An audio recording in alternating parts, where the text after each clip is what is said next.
Okay guys, welcome back to my YouTube channel. Sorry it's been a while since I posted, apologies. Kind of slipped away from me a little bit. Today we're going to be making a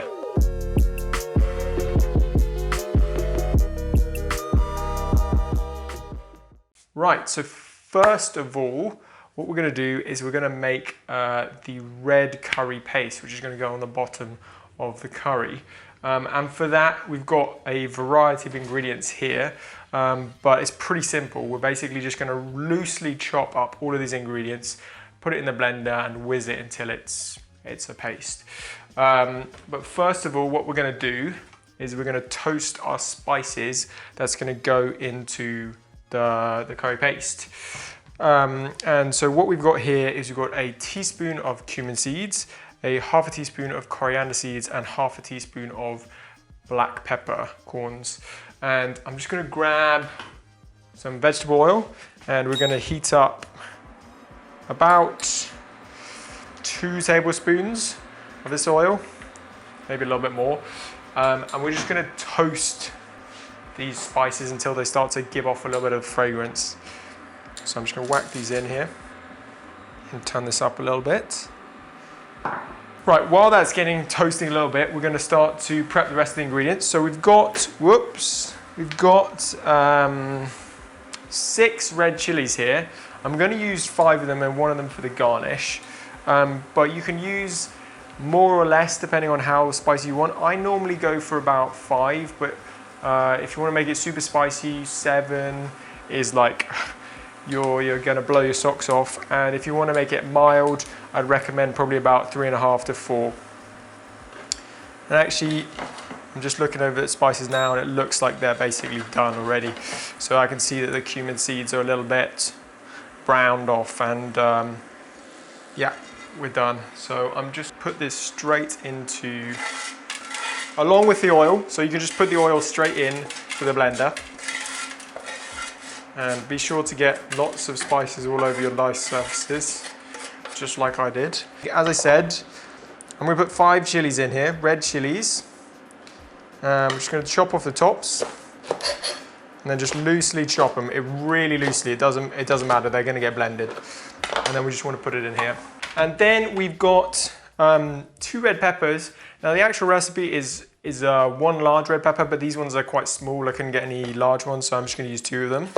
And again, we're just going to cut these super rough and just whack them into the blender. And then we have 3 shallots. Now, if you can't get your hands on shallots, onions will do fine, and you can grab just 2 onions in there.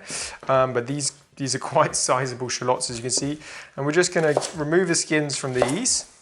Just chop them in half, de-skin them. As such, and then again, just loosely chop. Okay, so we've got our shallots in there, and then we've got a decent sized piece of ginger. Now, it's probably about, I want to say 100 grams there. You can go less, you can go more. I quite like a lot of ginger, so I normally go for quite a sizable piece. But if you don't like ginger, you can halve it, or you can even like remove it from the recipe. It's really up to you. So very loosely, like it doesn't matter again.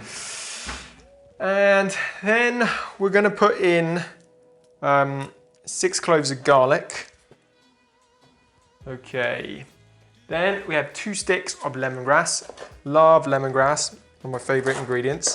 Just chop and tail it. Get those hard bits off. And just loosely chop. Okay. In it goes again. And then that is all the chopping we need to do. But we have 2 limes. The juice of 2 limes is going to go into this.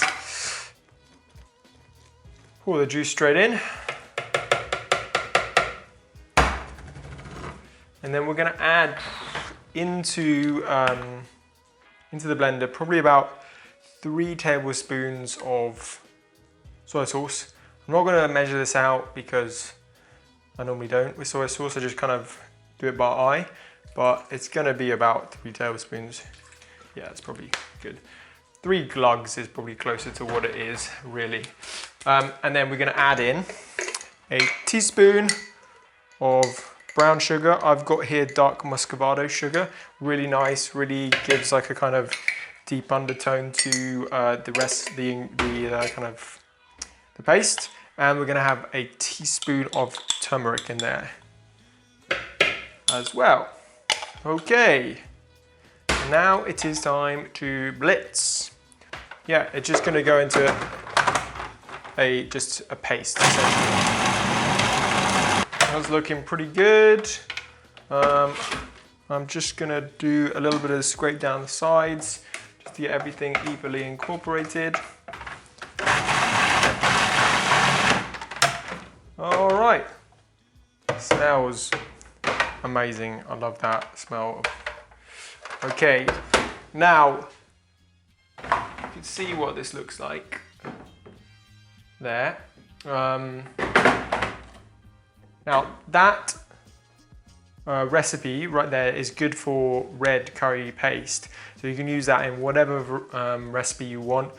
Add it to, curries, add it to roasts. You can put it over cauliflower, it works really well. But because we're gonna use it in this curry, I'm actually gonna add in now 2 more white onions. Now you can just put these in separately and start cooking them in and then add the curry paste to it. But what I tend to do, because it's, to be honest, easier, is just roughly cut these again, peel them, and then just put them in with the curry paste, because we're going to use all of that curry paste in this recipe, so we're not going to save it for anything else. So just feel free to mix it straight in. In it goes. Okay, loud noise again. That looks pretty good and evenly incorporated. Amazing. So you can kind of see what it looks like a little bit there.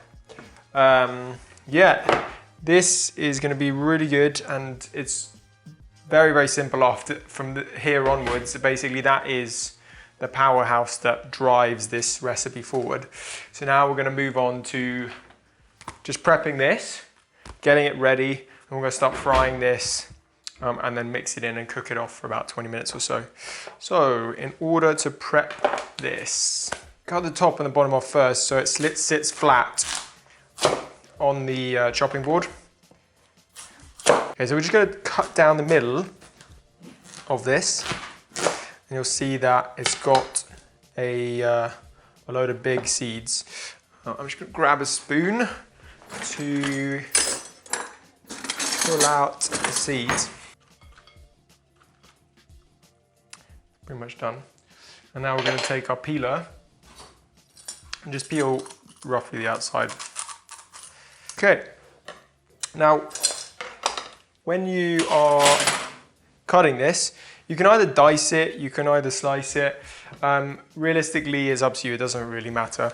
I'm gonna, for this one, probably slice it just because it looks a little better. The presentation looks better when it finishes off, because you have these nice, large kind of circles, semicircles, sorry. Which the onion squash is like fantastic for, because it has this amazing circle there, so it's even bigger than a butternut squash, and it's really great. So if you're doing any roasts or something like that, it looks awesome when you put it on the baking tray or something. For these other end pieces, I'm just going to trim these a little bit, because otherwise they look a bit ridiculous. So I just want to get them down in line with the rest of the pieces. Okay. Oh, look at that, beautiful. Okay, so now what we are going to do is just cook our red curry paste for a bit. So I am going to probably switch pans. I'm going to move this one over here. And you probably want a pan which is going to have a lid on. I'm just going to go to the Le Creuset because it's in reaching distance. Don't worry, you don't have to have that. Any kind of normal pan will do. It just needs to have a lid. We're going to put in probably about 2 tablespoons of just oil in there, vegetable oil, whatever oil you feel comfortable cooking with. And then we're gonna just get our red curry paste in there. So you wanna put this on a medium heat, not too high because you don't wanna burn the curry paste. And we're just gonna put this in.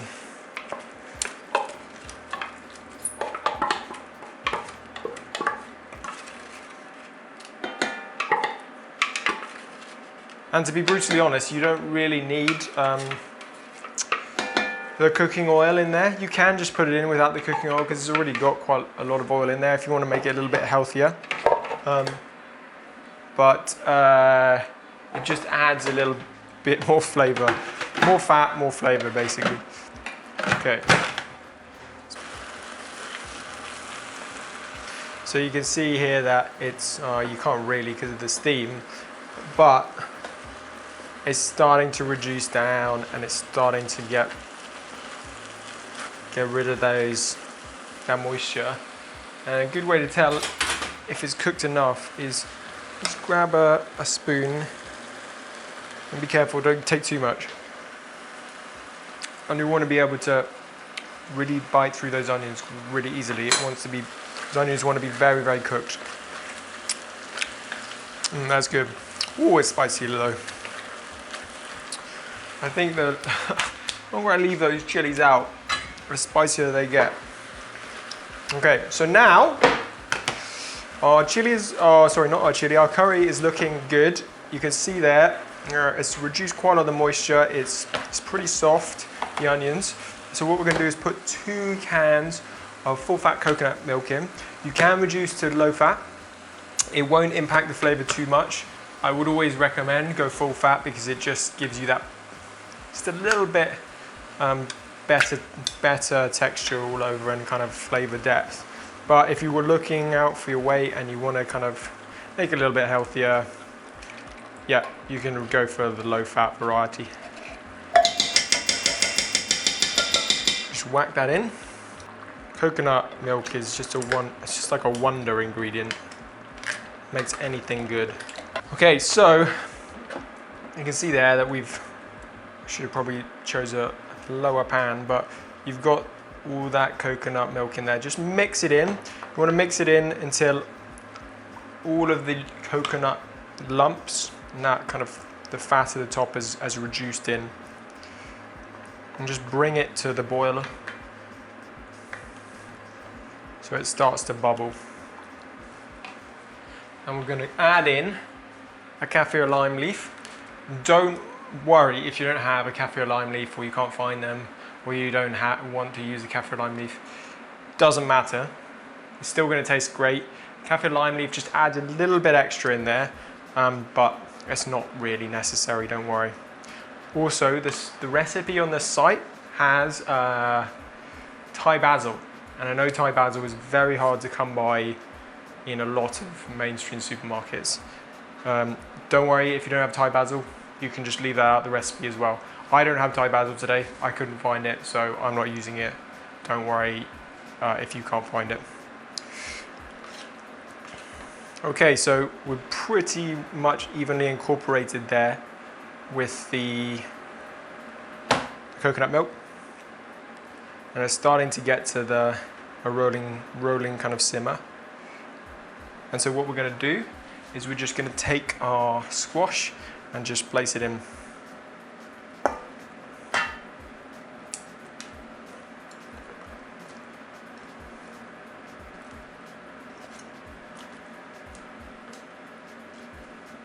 we go.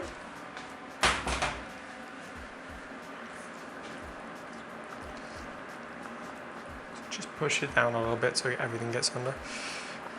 Just bring it to the boil, as I said, and then all we're going to do is cover, and you're going to cook for 25 to 30 minutes or less, depending on the squash variety you use. It's basically just until the squash is soft. So for this specific squash, I'm probably going to cook it for around 20 minutes. It softens quite quickly, and you don't want the squash just to turn into mush, so don't overcook it. You want to have some bite in the squash. So you can see here that we're bubbling away, so I'm going to just cover it. Turn it down till it's to simmer, so I'm going to turn it to low heat on this. and we're just going to wait for that. Okay, so in the meantime, while your stuff is cooking, we can prep the rice. So I'm going to prep some jasmine rice for the curry, and I've got some jasmine rice here. I'm going to fill this up, I'm going to wash it and put it on the heat, and then we'll see it later when it's finished. Okay, so we're back now after prepping the rice and putting it on to boil. I'm just going to move this over to my actual stove over here because I'm going to start making the tofu, which is going to top the curry. So I'm just going to move that over. Okay, so what we're going to do is I've got a firm block of soya. I'm just going to squeeze out all the excess moisture. I don't have a tofu press. I'm not one of those cool people who has those that equipment. I should get it. I know I should, but I don't. So what I'm doing is I'm just literally going to wrap it in a towel like that. And I'm just going to push down on it. And this gives, I'm just going to turn this down a little bit. It seems like it's boiling a little bit much. Anyway, yeah, you're just going to press down on it, and it should just, some of the water should just start coming out. But don't do it too hard because you don't want the tofu to disintegrate. Anyway, so we've got our block, which is de-watered to some extent, and we're going to have some thick cuts in this, but not too thick. So first of all, slice it in half. So we've got roughly square looking pieces there, and then probably do about centimeter slices. So about that size, if you can see it. Okay, there's our pieces. And what we're going to do is heat up some vegetable oil. And we want to keep this at a medium to low heat. You don't want this too high. We're going to just arrange our tofu pieces in there.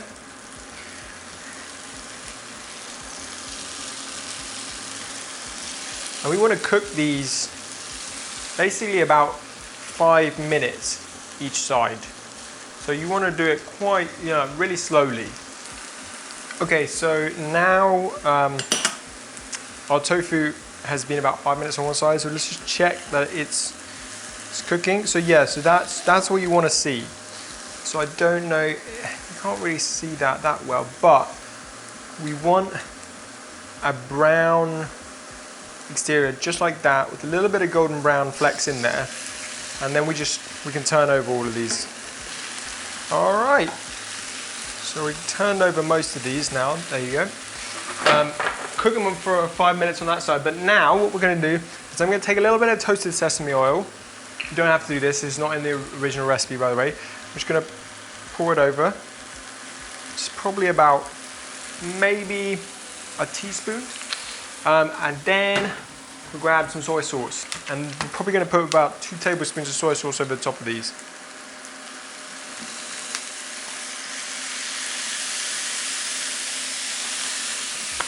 Okay, perfect. And then yeah, just cook for 5 minutes more. Okay, so it's probably been about 5 minutes now, so let's just check on our tofu. So there we go. Okay, it's looking a bit black. May have screwed it up a little bit. That's all good. And you can see that's roughly what it looks like. All of these bits around here, nice and caramelized, not too bad. Cool, so I'm just going to let that cook a little bit more in the pan and just take it off the heat, to be honest. It's going to keep on cooking, so just leave it on the side until you need it later. And so now what we're going to do is just prep our garnish. Finely slice 1 red chili. Again, this is optional. You don't have to do this. I'm going to use this handy bowl here. Put in. Just peel a little tiny thumb of ginger. What we're going to do is just finely slice. Okay, let's put them in our bowl. And the final thing we're going to do is Just grab some coriander. Now the original recipe has Thai basil. And so if you can grab your hands on Thai basil, no need for coriander. You can just garnish some excess Thai basil leaves on the top. It looks really nice and tastes really great. If you haven't managed to get your hands on Thai basil, coriander works just as fine. And we're just gonna pick the big stems of these off a little bit. Here it is. Perfect. Okay, so now I'm going to check that our curry is done. So let's bring this over from over here. Try not to burn myself. And you can see that this is pretty much done. So these squash, if you just push them against the side, yeah, so what you're aiming for is the squash to be pretty soft. You can break it by just pushing it with your spoon or your spatula, but it should give you some resistance.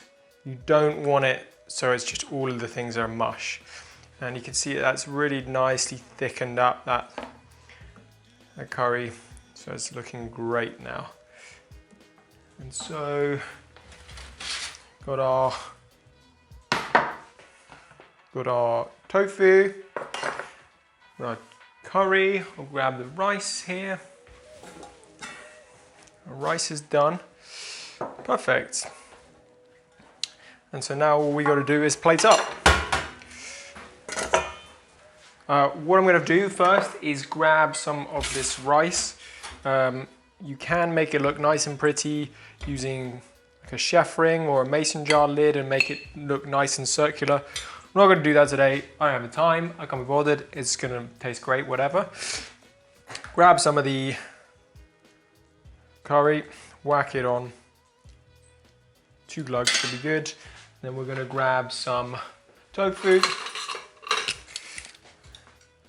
I like to do about 4 or so pieces.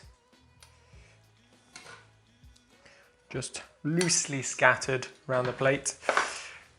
Grab some chili and ginger and just scatter on the floor as well, like I just did. That's part of the recipe. And then we're going to grab a little bit of coriander and just make that green pop out a little bit. There you have it.